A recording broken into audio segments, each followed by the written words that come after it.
The fastest Porsche Panamera ever, here in the form of the Panamera Turbo S Hybrid, is today on Autogefühl, your #1 resource for in-depth car reviews and your #1 community to discuss cars with Thomas.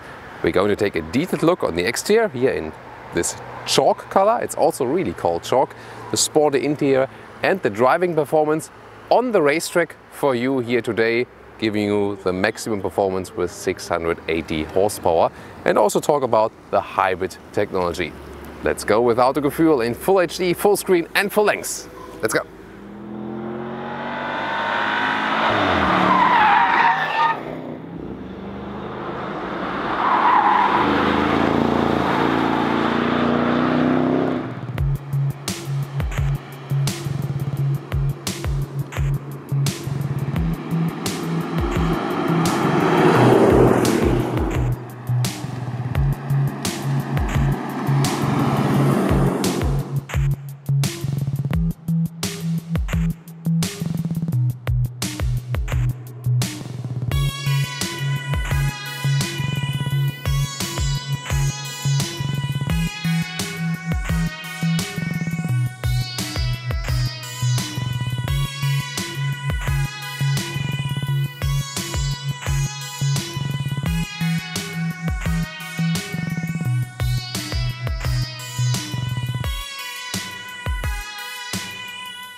All the new Porsche models have something in common. They have this new 4-dot design when you go for the LED headlights.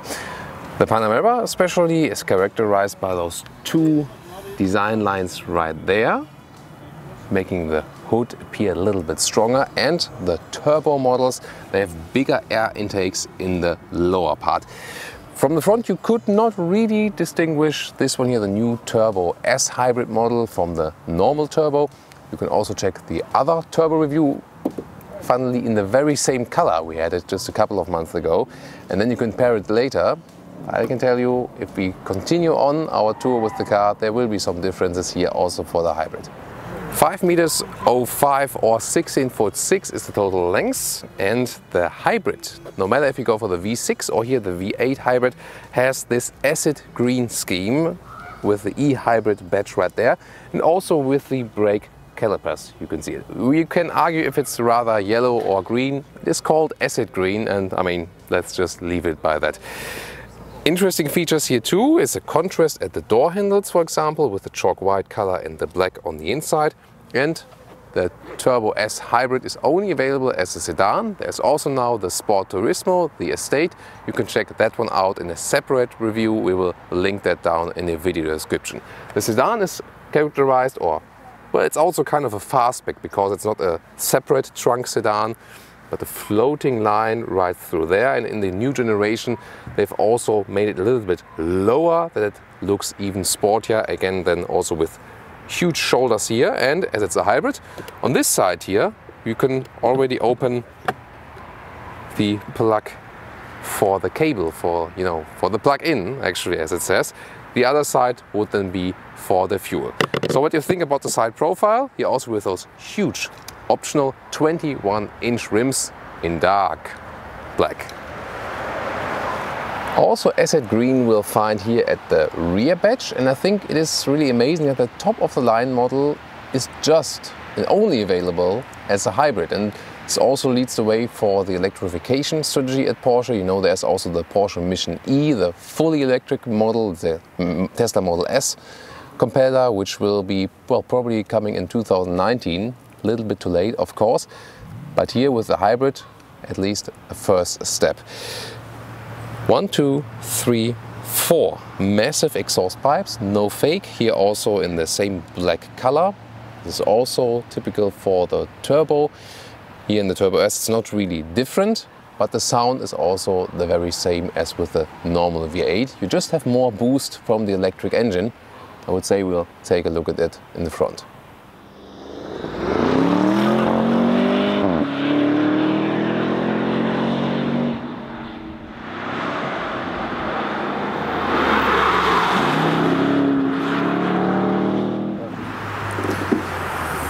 here it is, also with the frame in acid green, 4-liter V8. There's also the V6 hybrid. We drove that one in South Africa and had consumption about 7 liters. And that's approximately the one you get with the diesel. So this can be a replacement for a diesel. Here more meant to be a power boost with a top version than the V8 hybrid with altogether 680 horsepower. And by 3.4 seconds to 100 kilometers, it's even 0.2 seconds faster than a normal V8 turbo.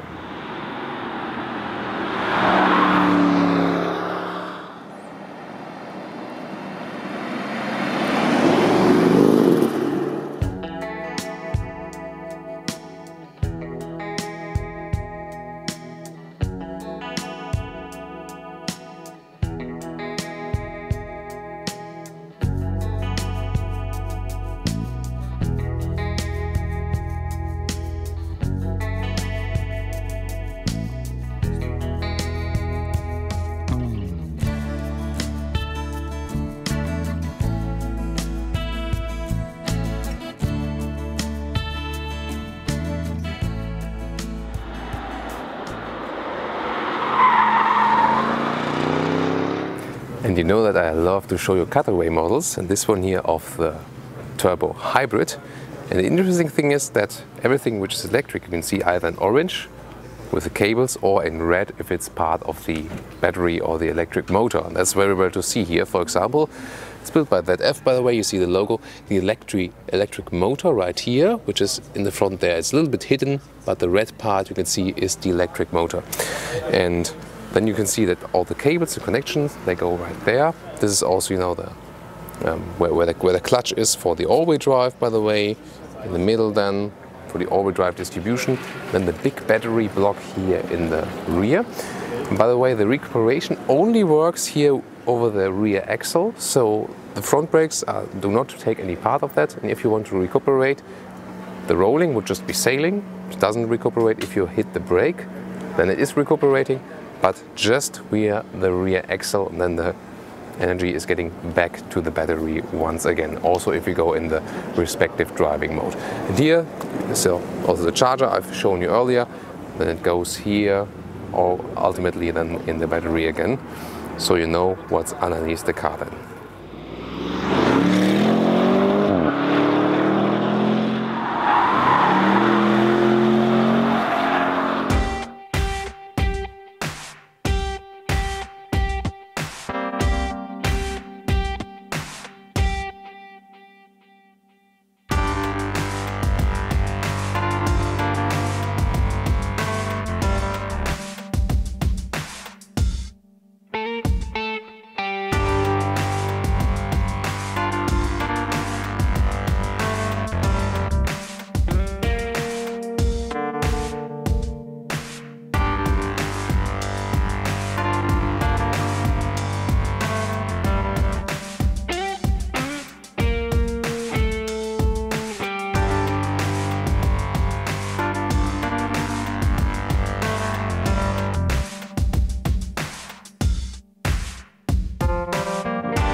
Now we'll search for some sporty elements in the interior. In the Sport Turismo review, we're more focused on what you could possibly also store in that vehicle. That might be not the crucial point here. First of all, we got the optional soft close right there, that you don't have to slam the doors. Then let's open it. Also carbon fiber trim right there, in combination with chrome. Then with the memory seats, open or close the doors. The petrol one, by the way, the petrol fuel, you have to unlock it right there, whereas the other one, for the electric plug-in, you don't have to unleash. Interesting fact. Then on the inside, sporty interior as we know from Porsche, just a little chrome elements right there, and in combination with the real carbon fiber we got there. Those levers here, they have also been covered now with a shiny black surface right there. And you see the design scheme is again as on the outside. When you put some wrap over something and pull it tight, This is the design scheme they always use, that everything looks really like a tall muscle, for example. To turn the car on and off, you have not the key here, it's just the separate module that you don't have to put the key right in there, you can just leave it somewhere else. Steering wheel, sporty gaps right there, and then let's take a look at the seats. Those ones are already those with a little bit more side support right there in this area and also in the shoulder part. Overall very comfortable. Then you also got a Turbo S imprinted logo right there. Unfortunately, there's no offering, for example, of fabric or Alcantara for the inside here yet. Still looking forward to the GTS test, and you can see it already right here, for example, that you can get it optional, get the ceiling all together in Alcantara, which makes a very worthy atmosphere. You can also take a look at it when you go a little bit lower and then take a look above. This one is completely covered in Alcantara, and I mean, in your free time you could, for example, also groom it maybe to your favorite style, like this, or then in the other way around. So maybe I'll just do it once and then never touch it again. It looks best. Let's get inside. Sporty seating position. You do fall in the seats a little bit, but you could also put them higher. Electric lumbar support is also possible. Electric seat and also electric steering control, so you can find a good position. Still, when you put the seat very low, I'm on just 86 or 6'1", and especially when you do not have a panoramic roof mounted, there's plenty of headroom left. We could compare it because in our Sport Turismo review we had the panoramic roof and it was like this. So you do lose headroom with the panoramic roof. It really depends on how tall you are actually. And you do have a sporty driving position like in a sports car, but at the same time you are in a luxury sedan, and this compromise is also what this car is all about. So the instruments with the acid green arrow here, nice detail. And you see the outer parts are digital, just the RPM meter is analog. And on the right side, for example, you can have the GPS view, that is possible. But also here in acid green, the analog digital clock, for example, or also how, like here in the moment, 32 kilometers, how many kilometers you have left for the electric range, G-force meter, also here the battery visualization. It's actually exactly there where it is. So pretty interesting always to examine those instruments. Cockpit overview here, horizontal stress with the chrome elements, clean design, less buttons than in the previous generation. Here we also have the special hybrid visualization, which is special for the V6 and the V8 hybrid. At the moment 32 kilometers range left. About 50 pure electric range there is, and it's also realistic. Also the Sport Chrono package, which is inbuilt here, has also the acid green arrow, and I really like it. It's something more emotional for sure with the hybrid models. The steering wheel will have those different driving modes here, and you can see when I'm changing at the steering wheel, they also change in the display. Hybrid auto always decides for itself which is actually the best one. E-hold, by the way, would be then to remain the status of the battery. E-charge would be that you charge it while you're driving outside the city, for example, then you can drive electric in the city again. And Sport Plus, this is just to get the most performance out of the vehicle. And you also have this boost button with Sport Response for a couple of seconds, then same with the normal turbo to get the maximum boost really out of this vehicle. Other than that, we got also this very even surface here in the lower part of the middle console with hotkeys, then also for the infotainment system, where, for example, you can switch to the climate mode inside, then the climate control still here with metal knurled buttons for the temperature, seat heating right there, suspension setting, automatic handbrake, and this automatic lever. You could also put it to the left side for manual, but you would use the pedals right there, especially on the racetrack, if you don't leave it in auto mode, because then you can really control everything with two hands all of the time, especially for non-professional race driver. That's the best solution. So one more closer look at the infotainment. In this hybrid mode, you can also check out the e-flow. So there's the visualization when it's going back to the battery recuperation. Here with the visualization I can also explain you that the all-wheel drive is predominantly rear wheel bias, just a little bit percentage in the front, then maximum 50% to the front. And the hybrid system is not that it's with other manufacturers just for front and just for the rear axle. It goes through the whole drive shaft, so it's always on both. So no matter what the car does, it's always supported then by the electric system too. And the battery is placed there down in the trunk like you see it here. You can also have some statistics when you have driven a little bit longer than, and for example also set a timer when to charge, but I'm not sure how often this will be used. Other than that, climate control, you can set it right here in the display. That's not my favorite, I would like some buttons for that still. However, now I really get along with the system quite well.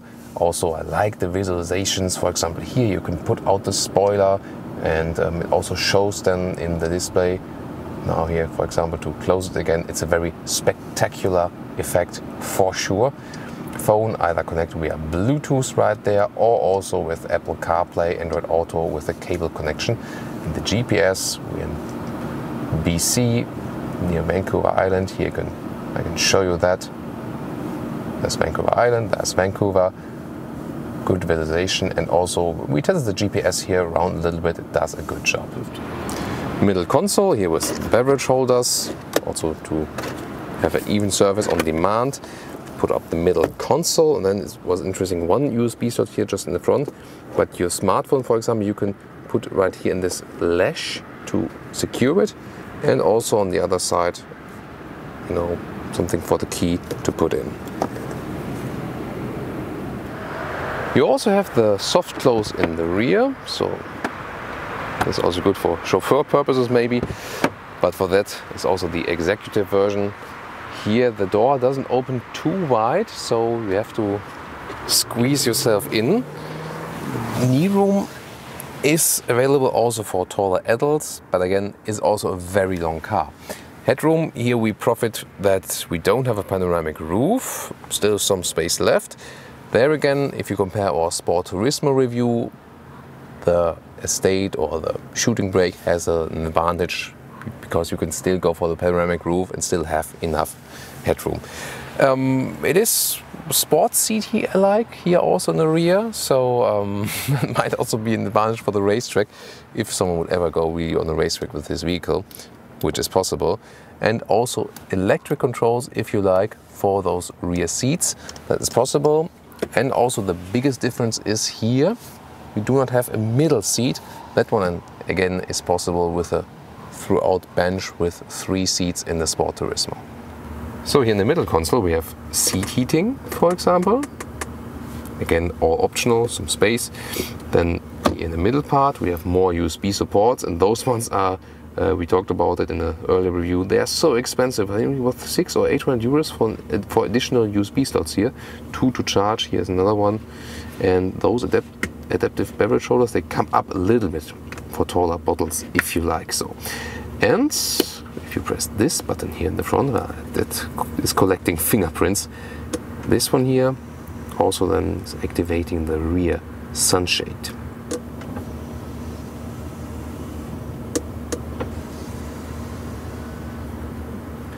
By the way, I like those chalk color seat belts here for the inside, good detail. Then there's an armrest with some space underneath. You can also have it as a ski hatch right there, and you can also, even in a sedan, flip the seats already.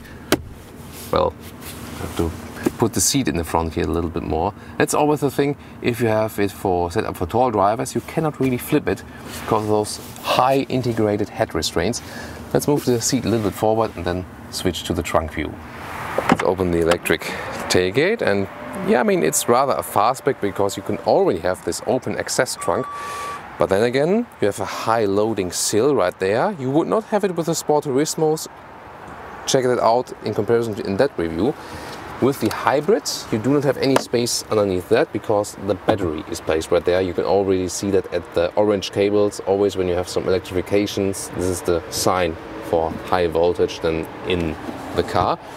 Other than that, it's well usable. You have also this trunk cover. You can actually connect then to the upper part, and then it's automatically drawn back and forth all the time. Or you can also remove that, and here, that was here the part with the electric trunk cover. And I can also flip down the last seat, and you can see the full length you could possibly use. Here it is. And already the sedan is well usable, but especially to slide things in and out, the Sport Turismo helps you more with this low loading sill. So what about child safety? Is it sensitive enough? Well, I think it's okay. Had some force, but I mean, it could resist actually, so that should be fine and no one gets squished.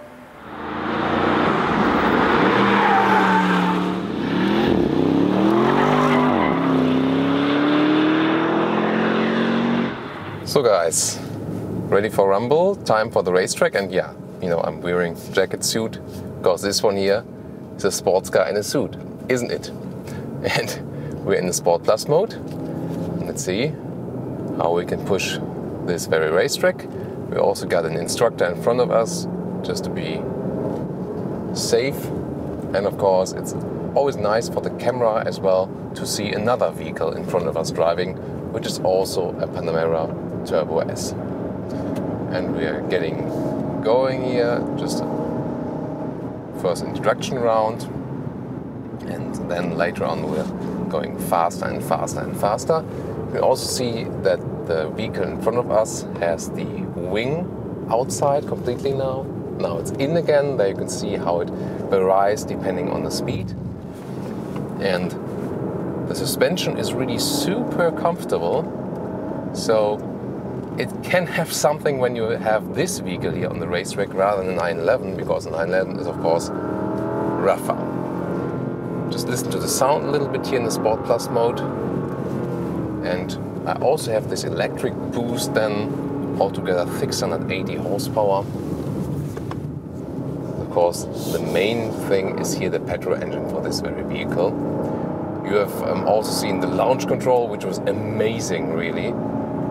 With the help of the electric engine, that was really like serious stuff. All-wheel drive system. You can also take a look at the all-wheel drive distribution, mostly in the rear. And the more I hammer the throttle, the more comes also to the front. You can also see it in the instruments, maybe on camera. How easy this car is to handle. Now the tires are starting to squeak a little bit. I mean, it has some serious weight with it. You know, that's the only disadvantage, basically. But for this weight, considering the size of the car, it's really so well to handle. I mean, it's a over 5 meters, 60'6" long sedan. Look at how agile this vehicle is.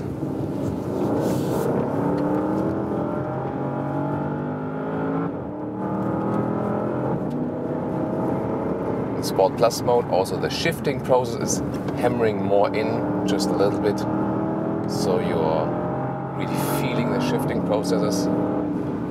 And when you hammer the throttle really to the bottom, that's also a funny feeling, because there's still so much more boost this vehicle is actually able to give you.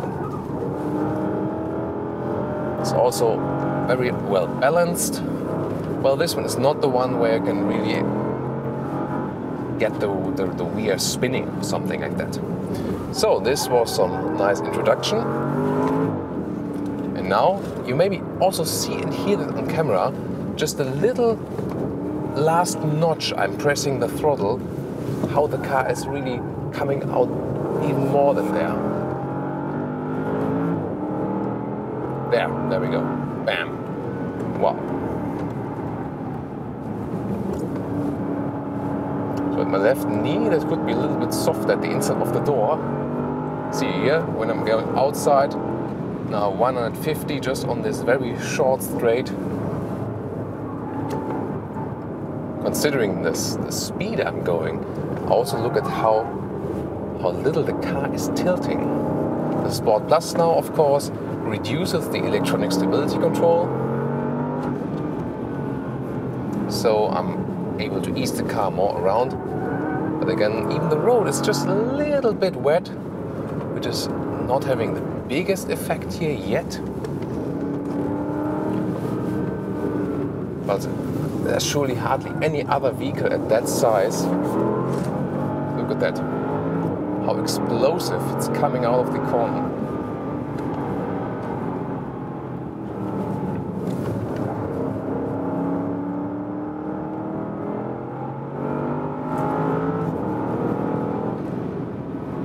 Overdrive distribution, as I said earlier, mainly rear wheel bias, on demand, also front. Just a little notch, maybe 1/4 usually of the times, because we have a lot of grip here on this racetrack, and when you accelerate, also most of the car is leaning backwards, just physics, and then you have more weight on the rear axle. So always when the tires are squeaking, then you realize that I'm just on the physical border of what the car is actually able to do. Very direct steering. And on the road again, the suspension can give you so much comfort. So this vehicle is actually able to do both. From the way that is being shoveled to the left and the right, the seating position itself is of course more comfortable. The animal skin surface seats, they are really the worst for on the racetrack here, because they make me shift from right to left too much. So microfiber surface would be way better here for sure. And so that you get carried around to the left and the right just a little bit too much, this is something you could, rather not have on the racetrack here. Again, hardly any Porsche Panamera customer will ever go to the racetrack, but this one is here just a showcase of what the car is actually capable of, how agile it really is, and I think you get a really good impression of how this vehicle is brutally working perfect. Wow. I mean, the brakes are probably even more amazing. So how do you enjoy being on the racetrack here with me, guys? I hope you really like it. I'm more, I really like being on ice track, on snow, because that's, more artistic. Why not going over the curbs sometimes? Also here in those very small left-right, car shows itself really agile. So what do you think, guys? And yes, it works to have the top of the line model also electrified. Why not? And it's really a glimpse of what is to come then, when at some point there's the fully electric Porsche to come. So let's say enjoy the last corners here with me with squeaking tires. It's as brutal as it gets here with the all-new Panamera and the Turbo S hybrid trim.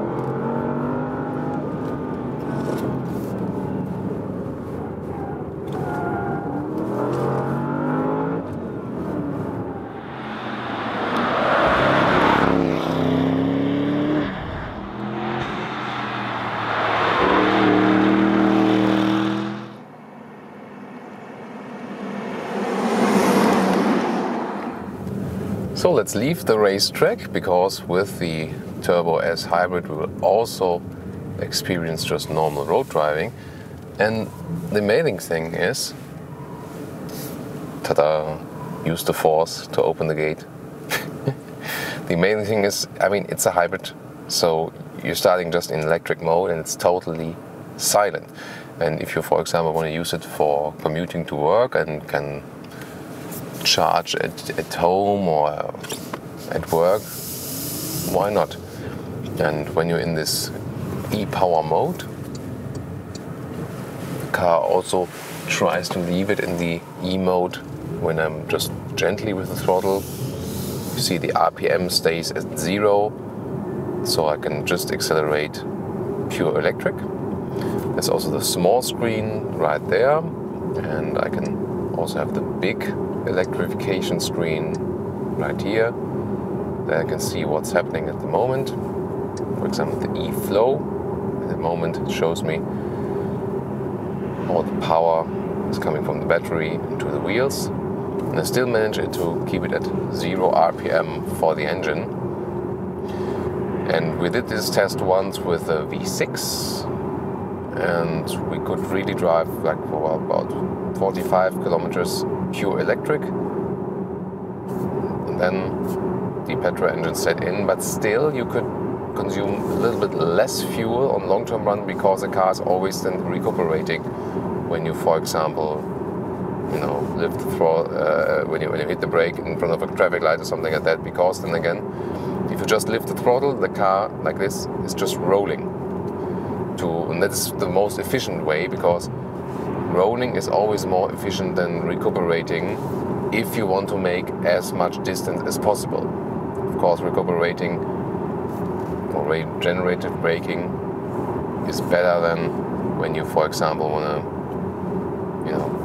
reduce the speed really at the same time. And it's really amazing that we were just on the racetrack, and that was really brutal with this vehicle, and here we are just on the road in the electric drive, and it's even more silent in here in combination with the good sound insulation, and this vehicle is really able to do both. So it can also be a good displacement for a diesel, especially talking about the V6 hybrid, which is the best offer in the Panamera lineup. This one here, of course, with 185,000 euros plus extras, easily at 200,000 euros. Of course, more than double the price of a base Panamera. You couldn't really talk about a good deal then. But still, it's both possible. And the thing is really that when you go for this hybrid and you're driving on the roads, I mean, there are no really high speeds roads here in Canada. Most countries is the same. Germany is actually only the real country where you can drive so fast, and only if there's not big traffic. And then the hybrid really makes sense. Here, for example, just applying the brake a little bit and it's almost fully charging already. And I can also see that in the visualization on the right side too. And then I know, okay, the energy is not really being lost. And that is also the reason, even if the energy is totally depleted, it still can get something back then from the braking process, and that helps you to bring down the consumption. And it's really a crazy thing when you think about driving a 680 horsepower vehicle, and then you talk about, yeah, come on, let's save some fuel. We can also reset the fuel meter, by the way. So maybe when we are drained of the battery, then we can tell you something about the consumption. The racetrack consumption, by the way, is 30 liters on 1 kilometer. That is racetrack consumption. So just that you know it. So now let's just reset it. By the way, if you have maybe seen it, it shows me at the moment that I would be at the wrong tire pressure. That can happen when you did some laps at the racetrack. That messes with your tire pressure a little bit. And then the electric system, which is usually working just for road use, doesn't really cope with that much.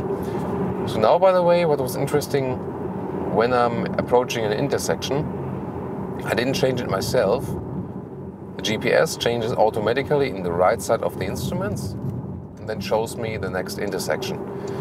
So that way you cannot really miss something. For example, when you're looking at the G-force meter while driving, and you don't really think about the GPS, but then it appears again here. As soon as I took the corner, then it disappears again. I can concentrate on, oh, let's check the oil temperature, it's so important, and the coolant temperature, and everything. And oh, there's the police. Wanna catch some Porsche? Maybe not today. But of course, when we could just drive so fast on the racetrack, so we're really fine with driving very slowly here. Next thing is 90 kilometers an hour, and still driving in this e-power mode. You can set the cruise control right here with this right lever, push it forward, set it to a certain speed, and then I can really relax also with that cruise control. Now the car should also be keeping a distance to the vehicles in front of me. It's maybe, is it not? That's strange. Maybe it's not the adaptive cruise control in here. Okay, so even that's extra with the Turbo S hybrid. That should be included, shouldn't it? And when you're stuck here in traffic, for example, or at the next traffic light, this is also the best about the hybrid. You don't have this like starting process over again, out, on. And this is really also good for people who are living in surrounding, that it's not that loud, especially here in city traffic. And there will be the times where there will only be electric or maybe CNG traffic available in the inside of the cities. Stuff like this is approaching now to bring down the emission levels inside the cities. And then, for example, you can have a big sports car, but still drive without local emissions then in the city. So that would maybe use for that. When you're going in those other modes, by the way, it's also possible. Let's go to the mode screen right there. So there's also the H mode or hybrid auto. Then it can happen, that the car switches around from just electric plus combustion plus a little bit electric help. Does it all in itself. I can also go to the E-Hold mode. Then the battery will not be depleted and will just be at the same status as it is. That it means that see it right here now, the engine set in. Now the status of the battery is being held. Also with the E-Charge mode, when the battery is being charged, that means it consumes more fuel. The engine has to work against the resistance. And that is, for example, when I'm getting to a future city where I'm only allowed to drive them with the electric mode.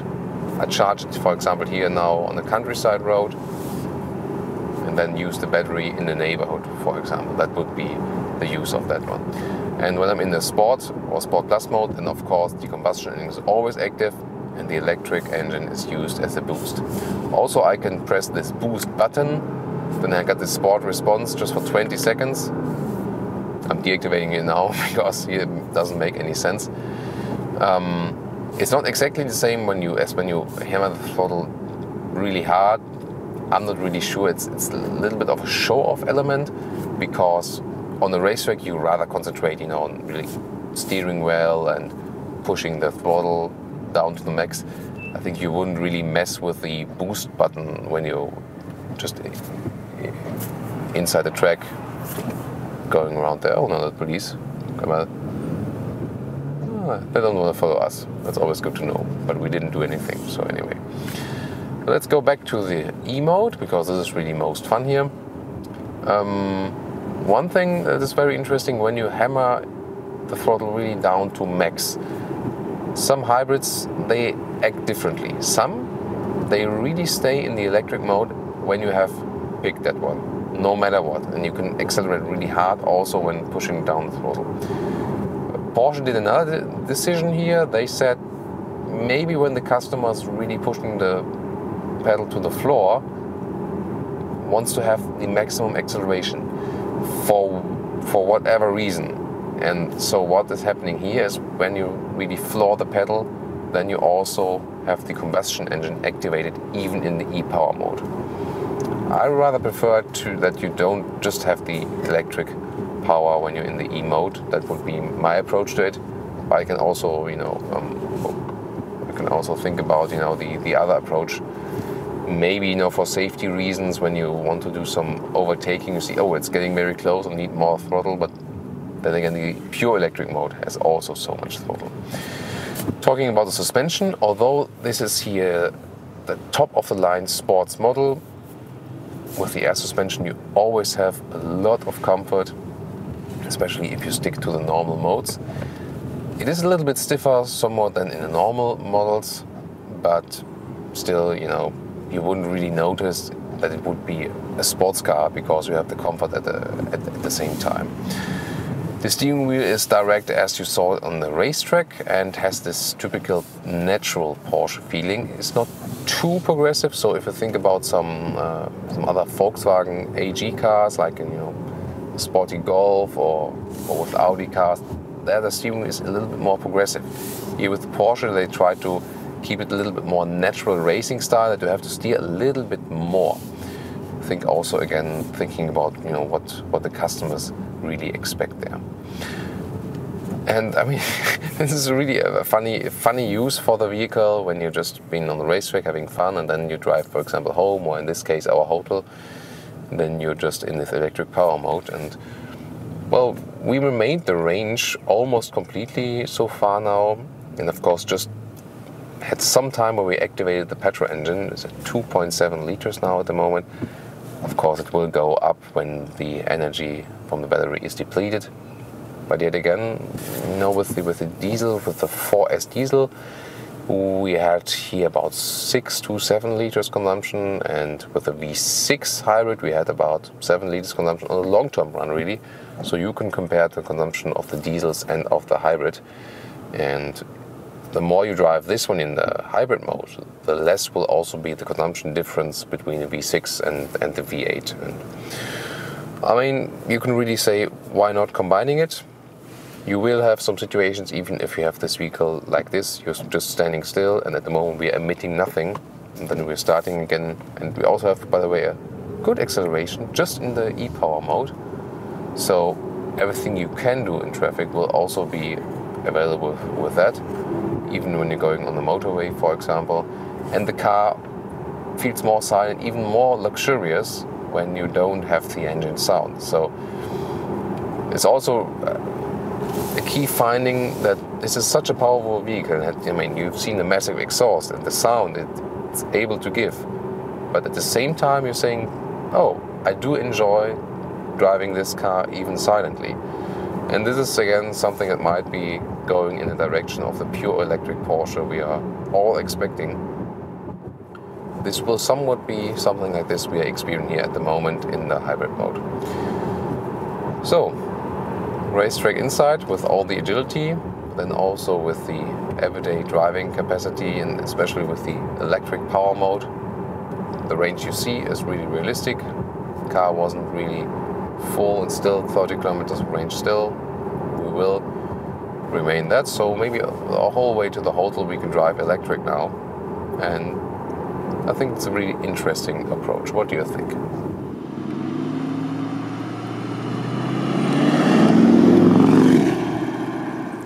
And now to our conclusion, Porsche Panamera Turbo S Hybrid, the new top-of-the-line model. Exterior-wise, really dramatic with the additional styling elements. I like the acid green styling elements in detail, especially also in the interior. Brings a little bit more spice with those green arrows, for example. Great processing in the interior. As a sedan, still quite flexible in the interior, especially with this fastback opening. If you want even more, then go for the Sport Turismo. Check out the review in the video description about that. Of course, as with other Panamera models, they lack on sustainable seating surfaces. They have to introduce that. Racetrack experience, that was really amazing. Hardly any other car at this weight, at this size, can be so agile on the racetrack, and it was even fun on the racetrack. Although with this massive size, the performance, especially you've seen the launch control, we don't have to talk about that. This one can keep up with any other real small sports car performance-wise. Really impressive, and also interesting that they had the choice to get the top-of-the-line model as a hybrid. And even more interesting to me is the same way that what I found with the V6 hybrid. Riding electric fits to this vehicle, and the funny thing is that the electric driving, and pure electric with the silence and the serenity of this vehicle is almost more fun, or maybe to me is more fun than really hammering this car on the racetrack. And then that is, I think, one of the key findings also to me actually for today. What do you think about this vehicle here? About the both extreme aspects from pure silence to real loudness and launch control? Tell me in the comments, and also join us for our other Panamera episodes. Thanks for watching.